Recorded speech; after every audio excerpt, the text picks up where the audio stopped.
எப்படியாவது இந்த திராவிட மாடல் அரசை எப்படியாவது வீட்டுக்கு அனுப்ப வேண்டும் என்று கங்கணம் கட்டி கொண்டு இந்த பாரதிய ஜனதா கட்சியும் இவர்களோடு சேர்ந்த நீதிமன்றமே குற்றவாளி அப்படின்னு சொல்லிட்டாங்க. ஒட்டுமொத்த தமிழகமே குற்றவாளியா பாத்துக்கிட்டு இருக்காங்க. அத்தனை ஊடகமே பொன்முடி வந்து ஊழல் முறைகேட்டில் 3 ஆண்டு கால சிறை தண்டனை போட்டுட்டு இருக்காங்க. அப்ப கீழ் நீதிமன்றத்துல அவர் வந்து பேர்ல கொடுத்தது வந்து அப்ப என்னாச்சு? கீழ் நீதிமன்றத்துல இவர் குற்றவாளி அல்லன்னு தீர்ப்பு கொடுத்துச்சுல்ல. இந்த வழக்கை மாண்புமிகு நீதியரசர் அவர்கள் வேறொரு நீதிபதிக்கு அனுப்பிதான் அந்த நீதிபதி எதுவாக வேணாலும் கொடுக்கட்டும், அதை பற்றி சட்டப்பூர்வமாக நாம் சந்திப்போம், அது வேறு விஷயம். ஆனால் இவர்கள் அந்த வழக்கை எடுத்திருக்க கூடாது சார். இப்போ சட்ட ரீதியா நீங்க சந்திப்பீங்க சார், ஆனா செந்தில் பாலாஜியே இன்னும் வெளியே கொண்டு வர முடியலையே. அதாவது இலாகா இல்லாத அமைச்சராக ஜெயில இருக்காங்க, எப்படி பொன்முடியா நீங்க காப்பாத்துவீங்க சார்? நீங்க வந்து திமுக முன்னோடி அப்படிங்கிறதுனால திமுகவுக்கு வக்காலத்து வாங்கி பொன்முடிக்கு வக்காலத்து வாங்கி தான் பேசிட்டு இருக்கீங்க. உண்மையா பேச மாட்டேங்கிறீங்களே சார். நியாயத்தை பேசுங்க. எதுங்க நியாயம்? நீதிமன்ற தீர்ப்பு கொடுத்திருக்கு, திமுக இது பின்னடைவுன்னு சொல்லுங்க. திமுகவுடைய ஒரு தூண் சரிந்து விட்டது, திமுகவுக்கு மிகப்பெரிய பாதிப்பு. முதல்வர் அவர்களே வந்து சோகத்துல இருக்க மாதிரி தான் தெரிஞ்சுட்டு இருக்கு. நீங்க பாத்தீங்கன்னா திமுக எதுவுமே ஆகல, சட்ட அடிப்படையில வந்து தவறு நடந்திருக்கிறது காரணங்கள் தான் பேசுறீங்க. இல்ல சார், மனிதாபிமானம் எல்லாம் பேசுறீங்க. இல்ல சார், உண்மையா பேசிட்டு இருக்கோம். எங்க கட்சியை பொறுத்த மட்டும் 2019 40க்கு 39 அடிச்சீங்க பாண்டிச்சேரி தமிழ்நாட்டுல. இப்படியே ஊழல் கேஸ்ல போச்சுன்னா 2024 40க்கு பாண்டிச்சேரி தமிழ்நாடு 40க்கு எத்தனை கிடைக்கும்? ஊழல் சொன்னீங்கன்னா சரி இருக்காது. ஏன்னா ஒரு நீதிமன்றம் வந்து தவறான ஒரு தீர்ப்பை கொடுத்துட்டா அதுவே சரியாயிடுமா? அப்ப சுப்ரீம் கோர்ட்ல போய் பொன்முடியா நீங்க விடுதலை கூட்டு வந்துருவீங்க. கண்டிப்பா கூட்டிட்டு தான் வருவான். நீங்க இங்க பாருங்க, அப்ப ஏன் செந்தில் பாலாஜி இன்னும் ஜெயில் கூட எடுக்க முடியாம திணறிட்டு இருக்கீங்க? செந்தில் பாலாஜி வழக்கு வந்து அவருக்கு கொடுக்குறோம் இவருக்கு கொடுக்குறோங்கிறது உங்க வேலையோ என் வேலையோ இல்லை, அது எங்களுடைய முதலமைச்சருடைய வேலை. முதலமைச்சர் யாருக்கு கொடுத்தா இது சிறப்பா இருக்கும்னு நினைக்கிறாரோ அவங்களுக்கு அவர் கொடுக்குறாரு. அது முதலமைச்சர் கொடுக்கறது, நீங்க யாருங்க அதை பத்தி பேசுறது? மாட்டு கட்சியில இருந்து வந்தவங்களுக்கு கொடுக்குறீங்க, நீங்க தப்பிப்பதற்காக மாட்டு கட்சியில இருந்து கொடுக்குறீங்க. மாற்று கட்சின்னா நீங்க வேற யாரும் இல்லை, ஒரு அண்ணன் தம்பி தான் நாங்க.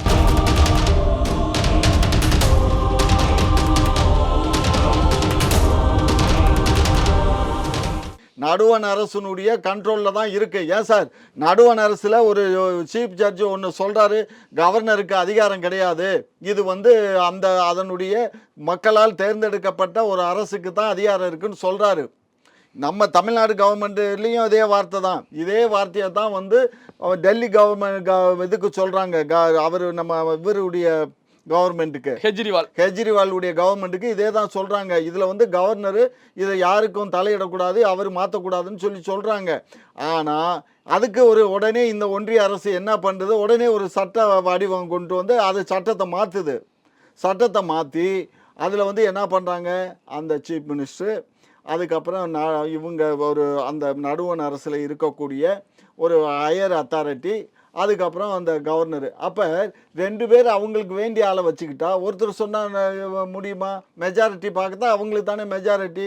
இப்படி சட்டத்தை மாற்றினாங்க சார். இங்கே பாருங்கள், சட்டங்கிறது வந்து எல்லாத்துக்கும் ஒன்று தான். ஏழைக்கும் ஒரே சட்டம் தான், பணக்காரனுக்கும் ஒரே சட்டம் தான். ஆனால் இன்றைக்கு இந்திய அளவில் இன்றைக்கு ஏழைக்கு அந்த சட்டம் கிடைக்கல, பணக்காரனுக்கு மட்டும்தான் சட்டம் கிடைக்குது.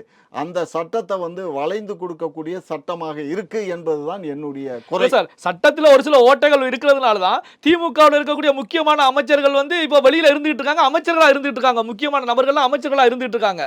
இந்த சட்டத்தில் அந்த ஓட்டைகள் இல்லை அப்படின்னா இப்போ அண்ணாமலை சொன்னது போல 11க்கு மேற்பட்ட அமைச்சர்கள் இப்போ சிறையில் தான் இருப்பாங்க. திமுக அமைச்சரவையே சிறைச்சாலைக்குள் கூட வேண்டிய ஒரு சூழல் கூட ஏற்பட்டிருக்கும். சார், நீங்க நொன்னாமலைங்கிறீங்க. நொன்னாமலைக்கு என்ன தெரியும்? நேற்று மலையில் முளைச்சா சிரிக்கிற இவருக்கு பெரிய அரசியல் வித்தகர். என்னன்னா அவங்க கொடுத்த அஜெண்டா, அதாவது என்னன்னா இதெல்லாம் நீ ஒரு பழிய போடு, இவங்க மேலே எல்லாம் ஹைகோர்ட்டில் கேஸ் வரட்டும், சுப்ரீம் கோர்ட்டில் வரட்டும், நாங்கள் பார்த்துக்குறோம் அப்படின்னு சொல்லி இவருக்கு அஜெண்டா கொடுத்து அனுப்பிச்சிருக்காங்க. அந்த அஜெண்டா படி இவர் வேலை பார்க்குறாரு, இவர் வேலைக்காரன் தான். இது எல்லாமே ஆர்எஸ்எஸ்னுடைய கைப்பாவைகள் தான் இவங்க எல்லாமே. நாக்பூரில் இருக்கக்கூடிய ஆர்எஸ்எஸ் தான் இவங்களை இயக்க. இப்போ பொன்முடி அவர்கள் குற்றவாளி, 3 ஆண்டு கால தண்டனை அப்படின்னு கொடுக்கப்பட்டது.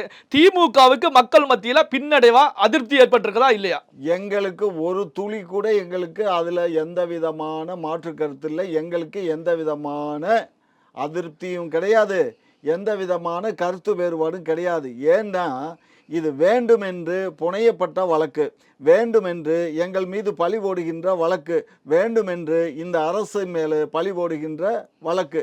எப்படியாவது இந்த திராவிட மாடல் அரசை எப்படியாவது வீட்டுக்கு அனுப்ப வேண்டும் என்று கங்கணம் கட்டி கொண்டு இந்த பாரதிய ஜனதா கட்சியும் இவர்களோடு சேர்ந்த அனைத்திந்திய அண்ணா திராவிட முன்னேற்ற கழகமும் ரெண்டு ஜாடிக்கு மூடியாக இருந்து செயல்பட்டு கொண்டு இருக்கிறார்கள்.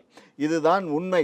இந்த உண்மையை உங்களுடைய ஊடகம் ஏற்றுக்கொள்ளாது என்பது எனக்கு தெரியும். ஏனென்றால் நீங்கள் அவர்களுக்கு தான் ஜால்ரா போட்டுக் கொண்டு இருக்கிறீர்கள். நியாயம் இருந்தா நாம ஏத்துக்குவோம் சார். ஊடகங்களை பொறுத்தவரைக்கும் நீதிமன்றமே குற்றவாளி அப்படின்னு சொல்லிட்டாங்க. ஒட்டுமொத்த தமிழகமே குற்றவாளியா பாத்துக்கிட்டு இருக்காங்க. அத்தனை ஊடகமே பொன்முடி வந்து ஊழல் முறைகேட்டில் 3 ஆண்டு கால சிறை தண்டனை போட்டுட்டு இருக்காங்க. அப்ப கீழ் நீதிமன்றத்துல அவர் வந்து கொடுத்தது வந்து அப்ப என்னாச்சு? கீழ் நீதிமன்றத்துல இவர் குற்றவாளி அல்லன்னு தீர்ப்பு கொடுத்துச்சுல்ல. அப்ப அந்த நீதிபதி சொன்னது தப்பா? அப்ப அந்த நீதிபதி என்ன பண்ணுவது? அதே வழக்கு தான் இப்போ ஹைகோர்ட்ல வந்து எடுத்து அதுல இருக்கக்கூடிய எந்த ஓட்டைகளை பொன்முடி அவர்கள் பயன்படுத்தி தப்பித்தார், இந்த ஓட்டைகள் எல்லாம் இங்கெல்லாம் தவறு நடைபெற்றிருக்கிறது அப்படிங்கிறத நீதியரசர் ஹைகோர்ட்ல சுட்டி காட்டியிருக்காங்க. சார், ஹைகோர்ட் பாரம்பரியத்திலேயே இந்த மாதிரி ஒரு ஏற்கனவே இவர் அரசு அதிகாரியாக இருந்து கையாண்ட ஒரு வழக்கை நீதிபதியாக வந்து கையாண்டது மிகப்பெரிய தவறு. இதை முதலில் பதிவு செய்து கொள்ளுங்கள். இந்த வழக்கை மாண்புமிகு நீதியரசர் அவர்கள் வேறொரு நீதிபதிக்கு அனுப்பிதான் அந்த நீதிபதி எதுவாக வேணாலும் கொடுக்கட்டும், அதை பற்றி சட்டப்பூர்வமாக நாம் சந்திப்போம், அது வேறு விஷயம். ஆனால் இவர்கள் அந்த வழக்கை எடுத்திருக்க கூடாது. சார், இப்போ சட்ட ரீதியா நீங்க சந்திப்பீங்க சார், ஆனா செந்தில் பாலாஜியை இன்னும் வெளியே கொண்டு வர முடியலையே. அதாவது இலாகா இல்லாத அமைச்சராக ஜெயில இருக்காங்க, எப்படி பொன்முடியா நீங்க காப்பாத்துவீங்க? சார், நீங்க ஒரு விஷயம் புரிஞ்சுக்கோங்க. நடுவண் அரசு கையில் அதிகாரங்கள் குவிக்கப்பட்டிருக்கு. புரிஞ்சுக்கோங்க, நடுவண் அரசு அதிகாரங்கள் குவிக்கப்பட்டிருக்கு. அந்த அதிகாரத்தின் அடிப்படையில் தான் 14 நாடாளுமன்ற உறுப்பினர்களை சஸ்பெண்ட் பண்ணியிருக்காங்க. அதை புரிஞ்சுக்கோங்க. இதுவரை இந்த நாடாளுமன்றத்தில் 14 அவங்கள சஸ்பெண்ட் பண்ணதை பற்றி ஒரு வார்த்தை வந்து நம்மளுடைய பாரத பிரதமர் வந்து கலந்து கொண்டு பதில் அளிச்சிருப்பாரா, இல்லை பேசியிருப்பாரா? சார், இங்கே பாருங்கள், இங்கே நடக்கிறது எல்லாமே கேலிக்கூத்தான விஷயந்தான் நடக்குது. இங்கே வந்து ஒழுங்கான ஒரு பார்லிமெண்டேஷன் இங்கே நடக்கலை. இந்த பார்லிமெண்ட் எல்லாமே வந்து சர்வாதிகாரமான பார்லிமெண்ட்டாக தான் போயிட்டுருக்கு. இது ஏழை எளிய மக்களுக்கு புரியலை. நார்த் இந்தியாவில் இருக்கக்கூடிய ஏழை எளிய மக்களுக்கு புரியாத காரணத்தினால அங்கே ராமரையும் ராவணனையும் காட்டி காட்டி அவங்கள ஏமாற்றி ஓட்டை வாங்கி ஜெயிச்சுக்கிட்டு இருக்காங்க. இதுதான் உண்மை. சார், நீங்கள் வந்து திமுக முன்னோடி அப்படிங்கிறதுனால திமுகவுக்கு வக்காலத்து வாங்கி பொன்முடிக்கு வக்காலத்து வாங்கி தான் பேசிட்டு இருக்கீங்க. உண்மையா பேச மாட்டேங்கிறீங்களே சார். சார், நியாயத்தை பேசுங்க. எதுங்க நியாயம்? நீதிமன்றம் தீர்ப்பு கொடுத்திருக்கு, திமுக இது பின்னடைவுன்னு சொல்லுங்க. திமுகவுடைய ஒரு தூண் சரிந்து விட்டது, திமுகவுக்கு மிகப்பெரிய பாதிப்பு. முதல்வர் அவர்களே வந்து சோகத்துல இருக்க மாதிரி தான் தெரிஞ்சிட்டு இருக்கு. நீங்க பாத்தீங்கன்னா திமுக எதுவுமே ஆகல, சட்ட அடிப்படையில வந்து தவறு நடந்திருக்கிறது. இல்ல சார், உண்மையா பேசிட்டு இருக்கோம். எங்க கட்சியை பொறுத்த மட்டும் எங்க மக்கள் வந்து எங்களோட தான் இருக்காங்க. யாரும் எதுவும் எதை பத்தியும் எங்களுக்கு இது இல்ல. ஓட்டு போடுற மக்கள் ஓட்டு போடுவாங்க. வரக்கூடிய 2024 சும்மா இருங்க. நீங்க இந்த பாருங்க, இந்த துள்ளல் எல்லாம் எங்கள்கிட்ட வேண்டாம். நீங்க வந்து இந்த எங்க நடுவண் அரசை வச்சுக்கிட்டு எங்களை வந்து நீங்க குத்தி பாக்குறீங்க. கண்டிப்பா இந்த நடுவண் அரசுக்கு 2024 நாங்க பாடம் போட்டுவோம். 2019 40க்கு 39 அடிச்சீங்க பாண்டிச்சேரி தமிழ்நாட்டுல. இப்படியே ஊழல் கேஸ்ல போச்சுன்னா 2024 40க்கு பாண்டிச்சேரி தமிழ்நாடு கிடைக்கும். ஊழல் சொன்னீங்கன்னா சரி இருக்காது. ஏன்னா ஒரு நீதிமன்றம் வந்து தவறான ஒரு தீர்ப்பை கொடுத்துட்டா அதுவே சரியாயிடுமா? ஏற்கனவே கொடுத்த தீர்ப்பு மேல இவர் கொடுத்திருக்காரு, அவ்வளவுதான். இன்னொரு நீதிமன்றம் இருக்கு, இன்னும் 2 நீதிமன்றம் இருக்கு. புரிஞ்சுக்கோங்க. ஆகையினால நாங்க வந்து இந்த வழக்கை நாங்க விட போறது இல்லை. இப்ப இருக்கக்கூடிய எங்களுடைய தலைமை நீதிபதி மேல எங்களுக்கு நம்பிக்கை இருக்கு. நல்லவர், வல்லவர், ஒழுக்கமுடையவர், இறைவன் அருள் பெற்றவர். அவர் வந்து சரியான முறையில் நீதியை நீதியாக பரிபாலனம் பண்ணுவார். அவரிடத்துல நீதி கிடைக்கும். பார்க்கத்தான் போகிறீர்கள். சுப்ரீம் கோர்ட்ல போய் பொன்முடியை நீங்க விடுதலை கூட்டிட்டு வந்துருவீங்க. கண்டிப்பா கூட்டிட்டு தான் வருவான். நீங்க இங்க பாருங்க, செந்தில் பாலாஜி இன்னும் கூட எடுக்க முடியாம திணறிட்டு செந்தில் பாலாஜி வழக்கு வந்து ஈடிக்கு கொடுக்கப்பட்ட அதிகாரத்தின் அடிப்படையில் வைக்கப்பட்டு இருக்கார். இடி என்பது என்போர்ஸ்மெண்ட்டுக்கு ஏற்கனவே வானளாவிய அதிகாரத்தை கொடுத்ததின் காரணமாகத்தான் அவர் சிறையில் இருக்கிறாரே தவிர வேற ஒன்றும் அல்ல. புரிஞ்சுக்கோங்க. அதனால அதாவது இந்த இந்த இந்த ஒன்றிய அரசு பண்ணக்கூடிய இந்த திகிடு தத்தங்களும் மாநிலத்தின் முன்னால் இருந்த ஜெயலலிதா அம்மையாருடைய திகிடு திட்டங்களும் இதில் செல்லுபடி ஆகாது. இப்படியெல்லாம் பண்ண அந்த ஒன்றிய அரசு நம்மளுடைய ஜெயலலிதா அம்மா என்ன பண்ணாங்க, இவர் மேலே இல்லாத பொல்லாதெல்லாம் சொல்லி வழக்குகளை போட்டாங்க. கடைசியில் அந்த அம்மா என்னாங்க, அவங்களே வழக்கை சந்தித்து கடைசியில் 4 ஆண்டு சிறை தண்டனை முதல் குற்றவாளின்னு சொன்னாங்க. அந்த அம்மா பாவம் சிறைக்கு போகாமலே நல்லபடியாக போய் சேர்ந்துட்டாங்க. ஆகையினால நம்ம இது பாருங்க, ஒரு விஷயம் நல்லா புரிஞ்சுக்கோங்க. இந்த நீதிபதி கொடுத்தது தப்பா ரைட்டா, தப்பாக இருக்கலாம் ரைட்டாக இருக்கலாம். சுப்ரீம் கோர்ட்டு அதை முடிவு பண்ணும். தயவு செய்து அதுவரை பொறுத்து இருந்த சுப்ரீம் கோர்ட் கொடுத்ததுக்கப்புறம் நம்மளுடைய கேள்வி கணைகளை நீங்கள் தொடுங்கள், நாங்கள் அதற்கு பதில் அளிக்கிறோம். இப்போ பொன்முடி உயர்கல்வித்துறை அமைச்சராக இருந்தார். அவருக்கு தீர்ப்பளித்த பிறகு, அதாவது ஏற்கனவே கொடுக்கப்பட்ட இதை ரத்து செய்து தீர்ப்பு கொடுத்த உடனே இந்த அமைச்சர் பதவியை ஏற்கிறதுக்கு திமுகவில் இருக்கக்கூடிய மூத்த அமைச்சர்கள்லாம் தயங்கிறாங்க, பின்வாங்கிறாங்க அப்படின்னு ஒரு பேச்சு அடிபட்டு இருக்கு. ஏன்னா இந்த அமைச்சர் பதவி எங்களுக்கு வந்தால் நாங்களும் சிக்கிடுவோம் அப்படின்னு பின்வாங்கிற மாதிரி ஒரு பேச்சு இருக்கே சார். கடைசியில ராஜகண்ணப்பன் சிக்கி இருக்காரு அப்படிங்கிற. ஏங்க, உயர்கல்விங்கிறது கல்வித்துறையில ஒரு பிரச்சனையும் கிடையாதுங்க. நான் ஏற்கனவே கல்லூரி நடத்தினவன், ஏற்கனவே கல்லூரி மாணவர்களுக்கெல்லாம் செலக்ட் கோர்ஸ் எல்லாம் நடத்தினவன். ஆகையினால கிட்டத்தட்ட 64 முதல் நான் இந்த கல்வியில் சம்மந்தப்பட்டதிலே இருந்து வந்திருக்கேன். கல்வியை பற்றி எனக்கு A to Z வரலையும் தெரியும். அதனால கல்வி இலாக்கால இவங்களுக்கு எந்த விதமான வேலையும் அதிகமான வேலையும் இல்லை சார். ஆனா திமுகவுல காலமாக இருக்கக்கூடியவர்கள் நூற்றுக்கணக்கான பேர் இருக்காங்க, எம்எல்ஏக்களாக இருந்துகிட்டு இருக்காங்க, முக்கியமான அமைச்சர்களாக இருந்துட்டு இருக்காங்க. ஆனா ராஜகண்ணப்பனுக்கு கொடுத்துருக்காங்க. ராஜகண்ணப்பன் அவருடைய வரலாற்றை எடுத்து பார்த்தோம் அப்படின்னா பல கட்சிகள் தாவி திமுகவுக்கு வந்தார். திமுகவுக்கு எத்தனை ஆண்டுகள் இருக்கும்? இதற்குள்ளாக கூடுதல் பொறுப்பாக இந்த பதவியும் ராஜகண்ணப்பன் அவர்களுக்கு கொடுக்குறாங்க. ஏற்கனவே ராஜகண்ணப்பன் அவர் இருந்த இலாகாவில் முறைகேடுகள் நடந்திருக்கிறது அப்படின்னு சொல்லித்தான் முதலமைச்சர் இலாகா மாற்றம் செய்றாங்க. இங்க பாருங்க, முறைகேடுங்கிறத நீங்க மாத்திக்கணும். முறைகேடு கிடையாது.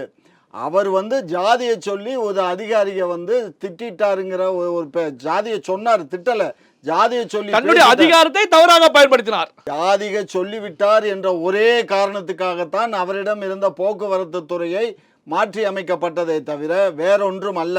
இரண்டாவது, அமைச்சர்களிலே ராஜகண்ணப்பன் அவர்கள் ஏற்கனவே அனைத்திந்தியா அண்ணா திராவிட முன்னேற்ற கழகத்திலே அமைச்சராக நெடுஞ்சாலைத்துறை, அதே மாதிரி இது நம்மளுடைய பிடபிள்யூடி பொதுப்பணித்துறை அமைச்சராக இருந்தவர். சரிங்களா? அவர் நல்ல அனுபவம் மிக்கவர் தான், அதில் ஒன்றும் மாற்று கருத்து வேண்டாம்.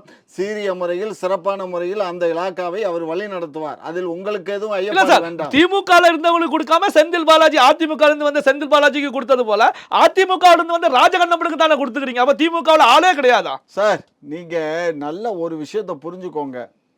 அவருக்கு கொடுக்குறோம் இவருக்கு கொடுக்குறோங்கிறது உங்கள் வேலையோ என் வேலையோ இல்லை, அது எங்களுடைய முதலமைச்சருடைய வேலை.